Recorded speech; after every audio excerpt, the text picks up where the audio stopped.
안녕하세요. K노트 온라인 컴퓨터 음악 임호규입니다. 네, 오늘은 역시 장비 이어서 보실 건데요. 오늘은 장비 마지막 시간 모니터 스피커, 그리고 모니터 헤드폰, 그리고 저희들이 사용할 소프트웨어에 대해서 알아보도록 하겠습니다. 자, 모니터 스피커 굉장히 중요한 건데요. 여러분들이 이 모니터 스피커가 왜 필요한지에 대해서 잠시 설명을 해드리도록 하겠습니다. 자, 일반적으로 음악을 하시지 않으시는 분들, 보통 음악 감상을 어떤 걸로 하시나요? 자, 여기 보이시는 이런 컴퓨터 스피커로 여러분들 많이 하시죠? 이런 걸로 들으셨을 때 여러분들 음악을 들었을 때 첫 번째 느끼시는 게 뭐냐면은 목소리는 잘 들린다 입니다. 자, 그러나 여러분들이 실질적으로 그 음악에 나오는 다양한 소리 이런 것들을 귀 기울여서 들어보시려고 하신다면은 여기 굉장히 부족하다는 걸 많이 느끼시게 될 거예요.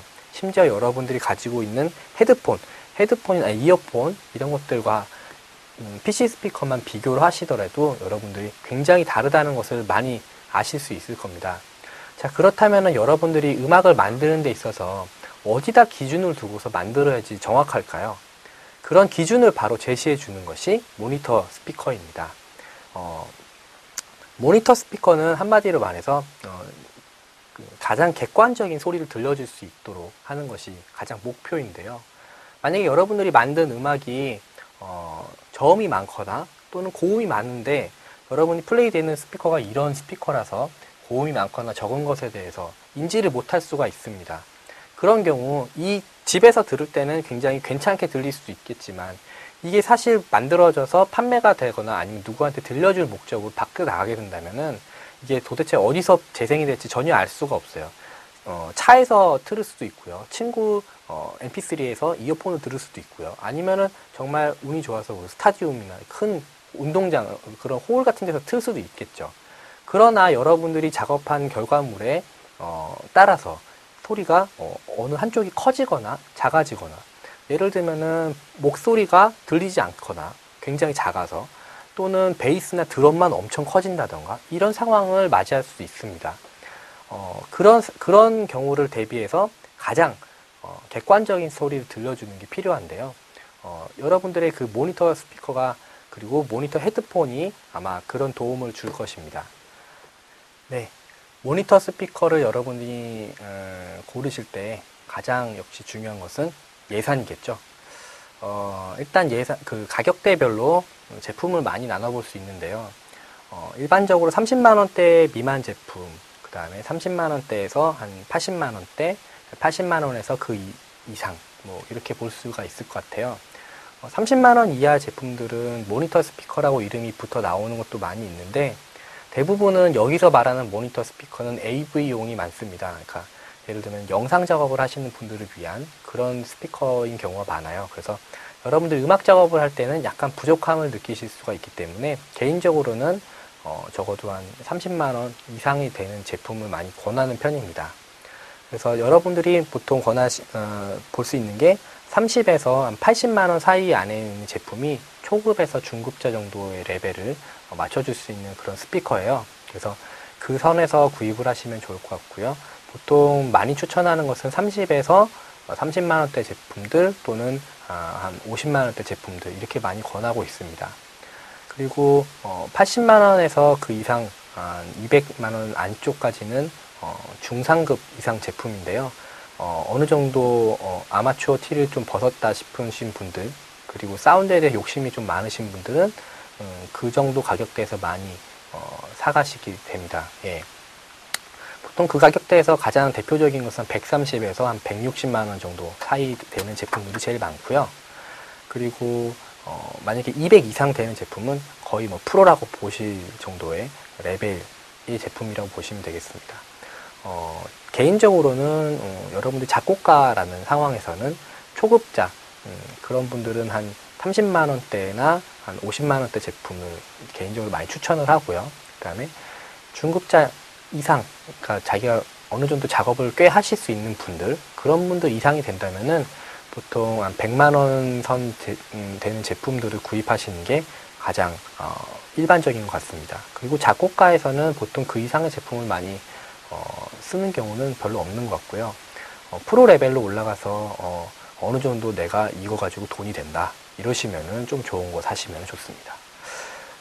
모니터 스피커를 구입을 하시기 좀 애매하신 분들이 꽤 많으실 거예요. 초급자 여러분들께서 집에서 작업하시는데 보통 모니터 스피커의 스피커 레벨이 일반 PC 스피커보다는 훨씬 크기 때문에 옆방에 사시는 다른 뭐 이웃들이나 아니면 어머니 아버지 등등등 윗집 아랫집에서 한기가 들어올 수도 있겠죠. 예, 그러신 분들을 대비해서는 추가적으로 이런 모니터 헤드폰이라는 것을 구입하셔서 작업하실 수 있습니다. 용도는 같습니다. 그러나 헤드폰은 이게, 기본적으로 소리가 바깥으로 나가진 않으니까요. 나가더라도 굉장히 조그만하니까 방 밖에서는 별일이 없을 거예요. 그래서 여러분들은 만약에 환경이 안 되신다 그러시면은 모니터 헤드폰을 사용해 보시는 것도 좋고요. 그 다음에 괜찮다 싶으면은 모니터 스피커를 그래도 권해 드립니다. 왜냐하면 스피커랑 헤드폰이랑 들었을 때는 좀 차이점이 많이 있거든요. 그래서 스피커로 들었을 때 필요한 것들, 그 다음에 헤드폰으로 들었을 때 필요한 것들이 있기 때문에 물론 제일 좋은 것은 둘 다 갖추는 것이겠지만 되도록이면은 스피커 쪽으로 가시는 게 좋긴 합니다. 네, 장시간 작업할 때도 훨씬 편하고요. 자, 그러면은 조금 더 장비에 대해서 좀 깊이 알아보도록 하겠습니다. 자, 일단 여러분들 스피커를 구입하실 때 가장 먼저 알아볼 수 있는 것은 우퍼의 크기예요. 그래서 자, 여기 보시는 이 스피커는 자, 여기 보시면은 보통 크게 위아래로 두 개로 나눠져 있습니다. 그래서 위쪽을 트위터라고 하고요. 아래쪽을 우퍼라고 얘기를 해요. 그래서 보통 위쪽은 고음을 담당하고 아래쪽은 저음을 담당하는 편이에요. 그래서 보통 그 중에서도 이 밑에 있는 우퍼에 이 지름이 얼마나 되느냐에 따라서 보통 모니터 스피커의 급수를 많이 나누기도 합니다. 가장 많이 나누는 게 4인치, 5인치, 6.5인치, 7인치, 8인치 이렇게 제품이 있습니다. 보통 크기가 커지면 커질수록 제품의 비용이 많이 들기 때문에 비싸지기도 하겠죠. 그래서 여러분들에게 가장 많이 권해드리는 제품은 5인치 제품입니다. 5인치 제품은 저음도 그럭저럭 잘 나오는 편에다가 여러분들이 접근하기도 좋은 가격대를 가지고 있습니다. 6.5인치나 7인치급 되는 제품들이 물론 더 저음은 잘 나오는 편입니다. 우퍼는 지름이 커지면 커질수록 저음이 잘 나오거든요. 그러나 여러분들이 집을 생각해 보셔야 돼요. 만약 여러분 집에서 클럽처럼 빵빵 울린다면은 네, 옆집 사람들이 가만히 있지 않을 겁니다. 그러니까 일단은 여러분들에게 권해드리는 것은 5인치 제품을 많이 권해드리고 있습니다. 네, 앞으로 저희가 사용할 스피커는 이 스피커가 초급 강의에서 계속 사용될 스피커입니다. 네, 이 정도 사이즈가 지금 5인치 스피커인데요. 여러분들이 구입하실 때 보통 이 정도 사이즈가 될 거라고 봅니다. 여러분들 그렇다면 이제 PC 스피커는 어떻게 하느냐? 예, 안 쓰셔도 좋습니다. 이걸로 다 들으시면 됩니다. 여러분들이 일반적으로 음악 감상할 때도 이걸로 들으시고요. 그 다음에 작업할 때도 이걸로 들으시는 게 좋아요. 왜냐면은 여러분들 지금 음악 작업을 하면서 처음 진짜 음악 작업이라는 거에 관심을 가지기 시작한 것입니다. 여러분들이 평소에 듣던 mp3로 이렇게 음악을 아무리 열심히 들으셨어도요, 그 음악 작업을 하려 들은 게 아니고 그냥 음악 감상이잖아요. 그래서 사실 음악을 들으면서 분석적으로 생각을 하면서 듣진 않으셨을 거예요. 그러나 이제부터는 그렇게 하실 거거든요. 근데 이 녀석이 그걸 많이 도와줄 거예요. 그래서 여러분들의 눈과 귀가 되어줄 녀석이 바로 모니터 스피커예요. 그러니까 이 모니터 스피커가 보통 아무리 객관적으로 소리를 들려주고 싶다고 하지만 그래도 인간의 기술이 어떻게 보면 제한이 굉장히 한계가 되게 많기 때문에 아무리 평탄하게 만들고 싶어도 이게 평탄할 수는 없습니다. 그래서 제품마다 굉장히 편차가 있고 특색이 있어요. 그래서 이 회사의 이 제품이 가지고 있는 특징에 대해서 내가 파악을 하는 게 굉장히 중요하다고 생각합니다. 그래서 여러분들이 이 스피커를 가지고 음악 감상을 많이 하시면서 이 스피커는 보통 이런 식으로 나오는구나 하는 것을 어느 정도 파악을 하시는 게 굉장히 중요해요. 그래서 이 스피커에 익숙해지는 게 중요한 거죠. 그래서 그렇게 해야지만 나중에 여러분들이 직접 음악을 만드셨을 때 평소에 듣던 그런 사운드처럼 만드시면은 별 무리 없이 작업을 진행하실 수 있는 겁니다. 초보자들한테 나중에 가장 문제되는 게 뭐냐면은 음악적인 밸런스가 굉장히 문제가 될 경우가 많아요. 예를 들면은 뭐 드럼이나 베이스, 그다음에 건반, 뭐 보컬 이런 악기들의 볼륨이 일정치 못하고 어떤 한 녀석이 굉장히 크거나 작거나 해서 문제가 생기는 걸 말합니다. 보통 이런 스피커들의 초급자 제품들에게 부족한 그런 제품들은 밸런스가 이렇게 좀 별로 안 좋을 때가 많이 있어요. 그래서 그런 제품들 개인적으로 추천을 하진 않고요. 최대한 초급자 제품에서는 그 밸런스가 굉장히 어떻게 틀어도 밸런스가 잘 나오는 제품들을 제 개인적으로는 많이 추천을 하는 편입니다.